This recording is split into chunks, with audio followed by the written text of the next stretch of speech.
তৃণমূলের প্রার্থী তালিকা ঘোষণা হয়ে গিয়েছে, দীপ দামেরাও কিছুটা হলেও বলেছে। আর বিজেপির 20 জন, অন্তত এই রাজ্যের ক্ষেত্রে 20 জনের প্রার্থী তালিকা আমরা পেয়েছি, কিন্তু বাকি এখনো পর্যন্ত পাইনি। তবে 22 আসনের প্রার্থী বাছাইয়ে আজ বিজেপির বৈঠক দিল্লিতে। কেন্দ্রীয় নেতৃত্বের সঙ্গে আজ বৈঠকে সুকান্ত, শুভেন্দু। আমাদের সঙ্গে আমাদের নয়াদিল্লির প্রতিনিধি জ্যোতির্ময় কর্মকার রয়েছেন এই মুহূর্তে। জ্যোতির্ময়, আজ কি বিজেপির দ্বিতীয় প্রার্থী তালিকা ফাইনালি বেরোবে?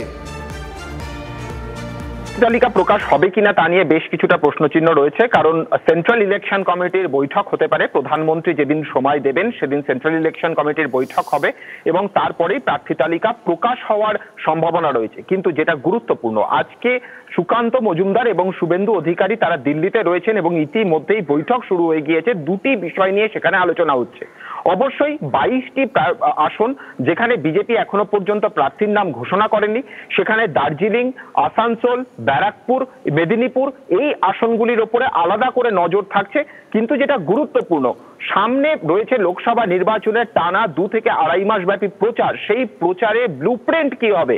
কেন্দ্রীয় নেতৃত্ব অর্থাৎ প্রধানমন্ত্রী, কেন্দ্রীয় স্বরাষ্ট্রমন্ত্রী অমিত শাহ, রাজনাথ সিং থেকে শুরু করে সিনিয়র নেতারা কবে, কোথায়, কোন কোন দিন প্রচার করবেন তার একটি প্রাথমিক ব্লুপ্রিন্ট নিয়ে আজকের বৈঠকে আলোচনা হতে পারে। এর পাশাপাশি সূত্র মারফত কয়েকটি খবর আমাদের কাছে আসছে যেটা বাংলার জন্য যথেষ্ট তাৎপর্যপূর্ণ। যেমন হর্ষবর্ধন শ্রীংলাকে দার্জিলিং এ প্রার্থী করতে চাইছে বিজেপি কেন্দ্রীয় নেতৃত্ব, কিন্তু রাজ্য নেতৃত্বের একাংশ তারা রাজু বিস্তাকেই সেখানে চাইছেন। ফলত সেক্ষেত্রে চূড়ান্ত সিদ্ধান্ত নেওয়া হবে। আসানসোলে পবন সিং সরে যাওয়ার পরে পরবর্তী প্রার্থী কে হবেন তা এখনো পর্যন্ত ঠিক হয়নি। একইভাবে ব্যারাকপুরে কার্যত আনুষ্ঠানিক ঘোষণার অপেক্ষায় এই মুহূর্তে অর্জুন সিং এর নাম, কিন্তু একাংশের কিছুটা বিরোধিতা রয়েছে।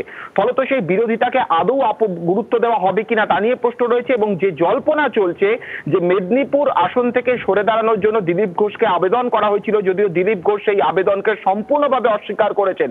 ফলত এক্ষেত্রে কেন্দ্রীয় নেতৃত্ব তারা কি সিদ্ধান্ত নেন আজকের বৈঠকেই কিন্তু রাজ্য নেতৃত্বের সঙ্গে আলোচনায় একটা প্রাথমিক সিদ্ধান্ত হয়ে যাবে। পরবর্তী ক্ষেত্রে প্রধানমন্ত্রীর নেতৃত্বে সিইসি বৈঠকে তাতে চূড়ান্ত সিলমোহর পড়বে বলে আমরা সূত্র মারফত খবর পাচ্ছি। ধন্যবাদ তোমাকে জ্যোতি, অনেক ধন্যবাদ তোমাকে। রাজনীতি শুধুই কি রাজার নীতি? রাজা উজিরের চোখে নয়,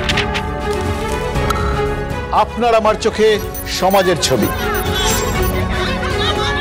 কঠিন কথা সহজভাবে না বললেই নয়, না বললেই নয়।